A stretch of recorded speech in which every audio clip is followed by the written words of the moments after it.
Oh, d'abord, je refuse ce terme d'opposition non significative ou non significative. Je crois que nous sommes des partis politiques d'égale dignité, d'égale valeur. Et aujourd'hui, ce que nous avons pu constater, c'est malgré les craintes que l'écrasante majorité des partis légalement constitués étaient présents à la réunion.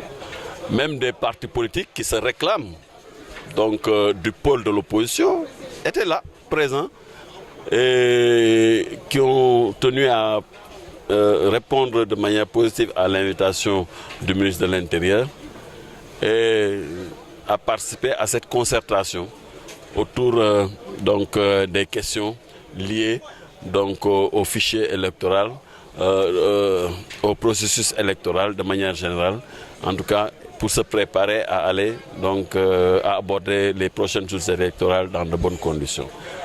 Se féliciter quand même du déroulement de la rencontre, où il y a eu un long débat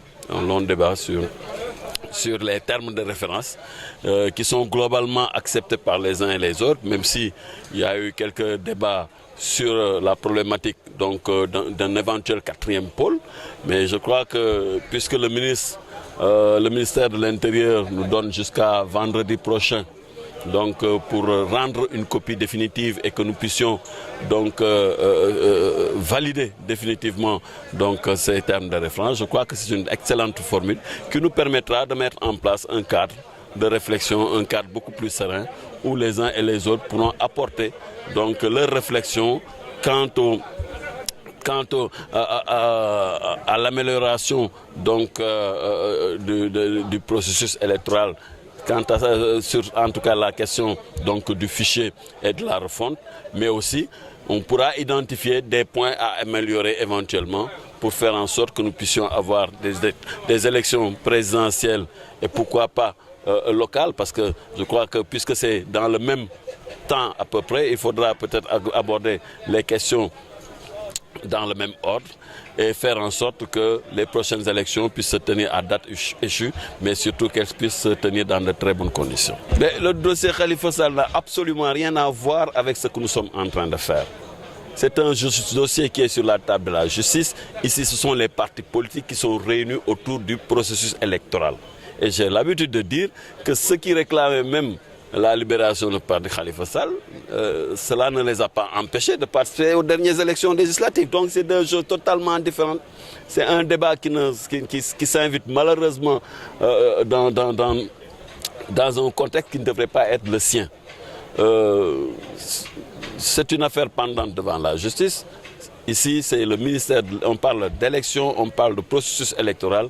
Et franchement, je crois que c'est une question qui est mal posée et qui n'est pas dans son véritable contexte. Le ministre n'est pas récusé par l'opposition. C'est trop dire que c'est exagéré de le dire ainsi. Il y a bien sûr des gens qui, dans le cadre de la réflexion, pensent qu'il faudrait avoir une délégation ou en tout cas une structure autonome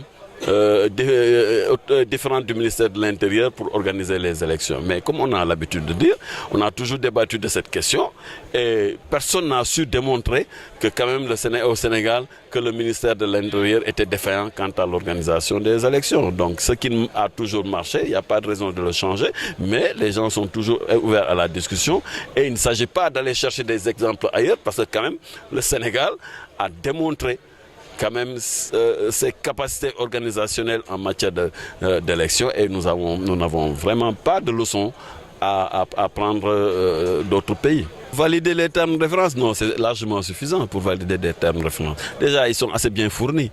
Donc, il s'agit juste pour les uns et les autres de les valider. Et puis, on aurait même pu le faire aujourd'hui, mais bon. Oui, on a l'habitude, on a travaillé comme ça lors de la dernière révision du code électoral. Donc, en principe, il n'y aura pas de souci.